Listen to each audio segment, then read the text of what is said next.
Pasensya na ho kayo, hindi ko makuha yung accent ng Tagalog kasi kaming taga Davao, mixed kami. We talk in Visayan, we talk in Tagalog. In a conversation, we exchange words na Tagalog pati Bisaya, halo na lahat. Kaya kami lumaki, hindi masyadong marunong magtagalog at hindi masyado marunong magbisaya, yung malalim na Bisaya. So para kaming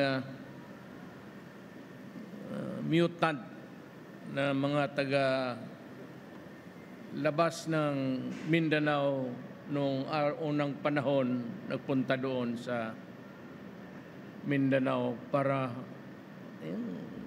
my parents seeking the greener pastures in life. Andito ako, sabi ko dalawang sadya ko, to honor my commitment to come again and talk to you. Second is, kunin ko na lang ninyong panahon ng pagpasalamat ako sa taga-Cainta for making me President of the Republic of the Philippines. Matatapos na ho ako, kung ano may nakita ninyo ngayon na natapos ko, infrastructure and all, eskwelahan, hospital, that was the promise that I made. Alam mo, ito sikit, noon pa to, the earliest na mga tao na nagpakita ng suporta sa akin at naniwala sa sinasabi ko. Alam mo, kung may mga Bisaya dito, ganito yan. Sa aming mga Bisaya, mabigat masyado yung utang na loob. May kasabihan kami, utang na loob, means yung utang na loob, dili hikalimtan. Meaning, hindi namin, I will not forget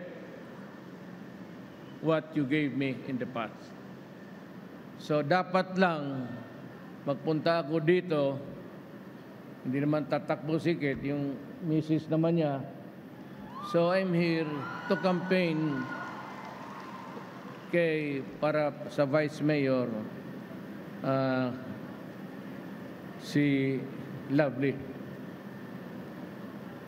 So, yun ang dalawa. Salamat sa inyo. Salamat. At wala na.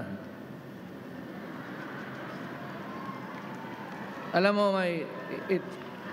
ito yung ano ko, ito yung guide ko, ito yung speech ko, 3 pages. Nakakaya naman na pagkatapos magpasalamat, tatalikuran ko kayo kaagad.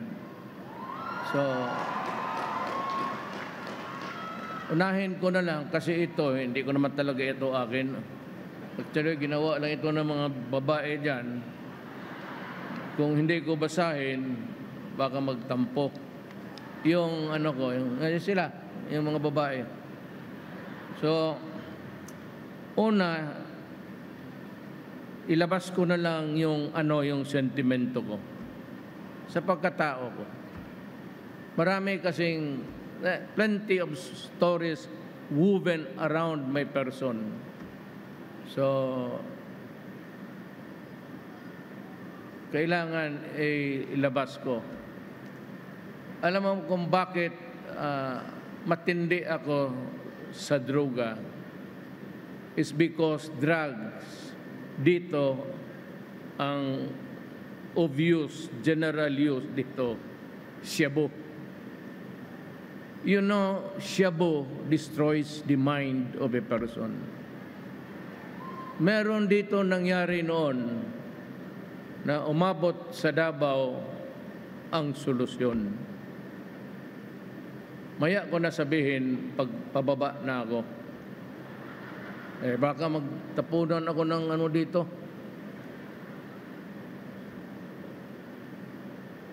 Ang masakit sa akin, kasi itong mga Shabu, mga drug lords, yumayaman ng yumayaman, marami kung saan-saan ang mga bahay nila, pati kasali na ang mayor sa Mindanao, meron doon, pero patay na rin.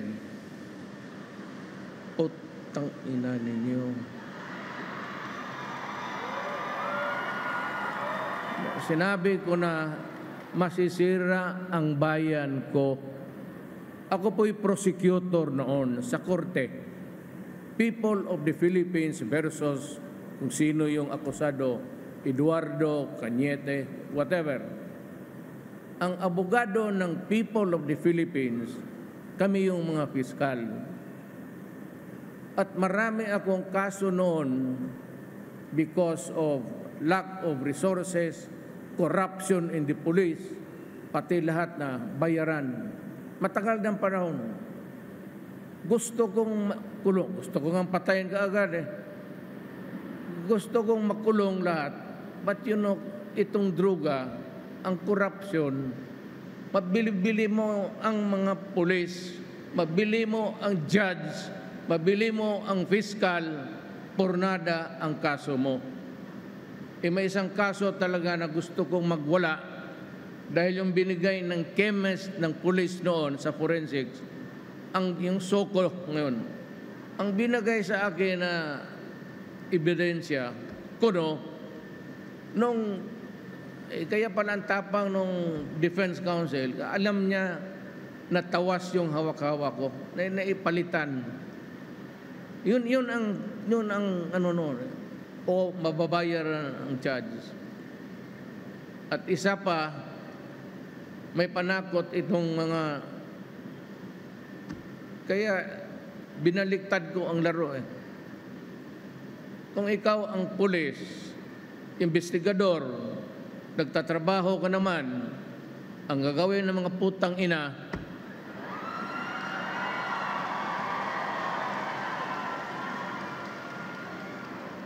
dapat naman talaga tawagin mo yung mga yung ganun-ganun.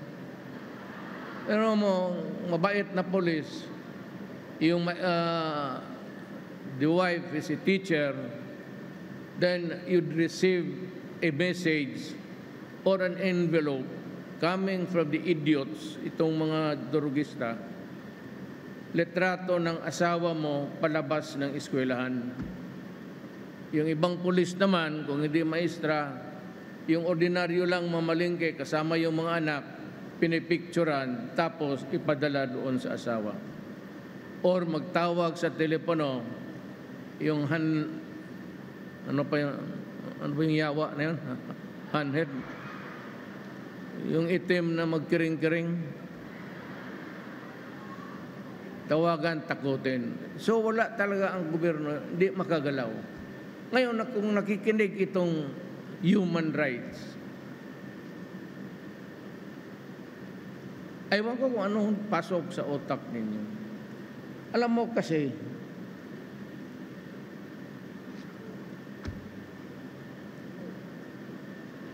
masisira talaga. Gusto mo isang pamilya. Kayo alam ninyo yan dito sa kanya. Mayroon kayo. Kaya ako nga pinatay yung dalawa. Lagyan mo lang ng isang addict sa pamilya. That family becomes dysfunctional. Talagang sira ang buhay. Okay lang yun sa mga mayaman. At kung may maibigay yung mga magulang, sige na lang, nandyan na rin.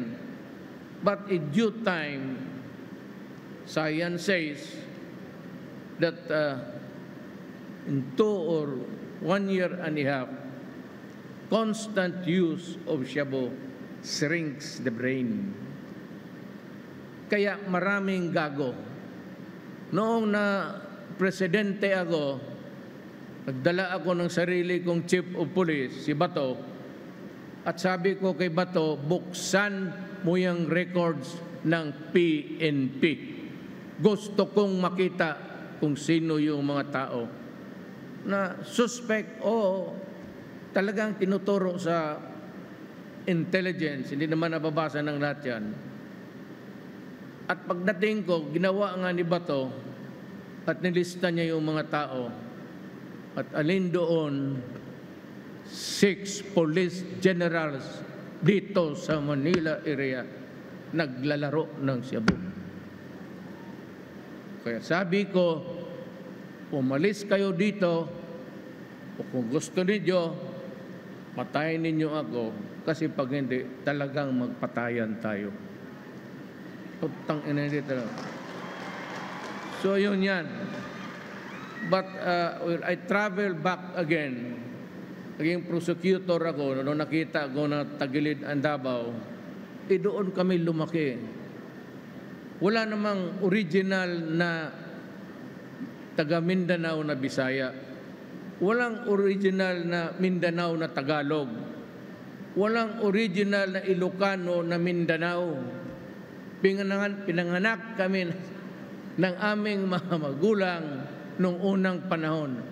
Ang nasa Mindanao, puro Muslim yan. Ang tribo nila, ang original talaga. Maranao, Maguindanao, Tausog. Yan sila. Bakit Muslim sila? Because ang missionaries ng Islam galing dito sa Middle East, traveled all the way up dito sa Uzbekistan, mga Tantan na, then Pakistan, then down to Malaysia, kaya Muslim Malaysia, then to Borneo, then dito sa Philippines. They were ahead by almost 80 years. Kaya pag landing ni Magellan, ang Mindanao, Islam na. Yan ang totoo dyan. Ngayon, kami, Dayo, 1959, I have a vague memory of our arrival in Mindanao. Pero dala-dala kasi, bakit nagpuntahan itong mga Tagalog, Ilocano? Because ang Mindanao maluwang, it's a huge island, at wala pa masyadong tao. Hanggang ngayon, minority lang talaga ang Muslim. Pero yung Kristiyanos na bumaba doon, libo-libo, that is why Mindanao is a Cebuano, Bisaya-speaking island. Nung pagpunta ng mga magulang namin, makinig lang kayong mabuti para maintindihan ninyo ako. Total, aalis na ako. Dala-dala ng aming mga tatay yung dream na magpunta sila sa isang lugar, kami 1949. You can just imagine, Davao City is a young city. 1949, we had to hack ourselves there. Pati lupa. Tapos yan ang nagdadala sa aking utak na nung na-mayor ako, sundin ko yung yung hangarin ng tatay ko na dinala niya kami. My father became governor for 12 years. After 20 years, ako pa ang sumunod sa kanya.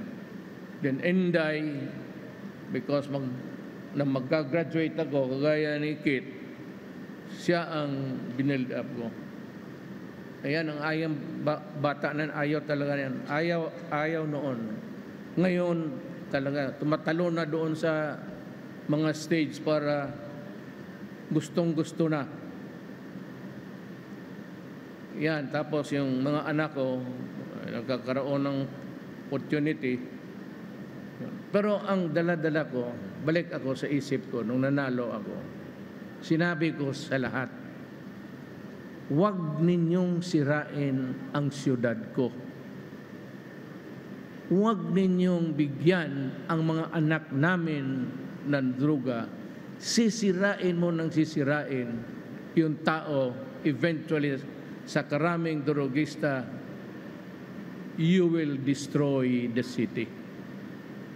Nung presidente ako, nakita ko almost 1 million nag-surrender.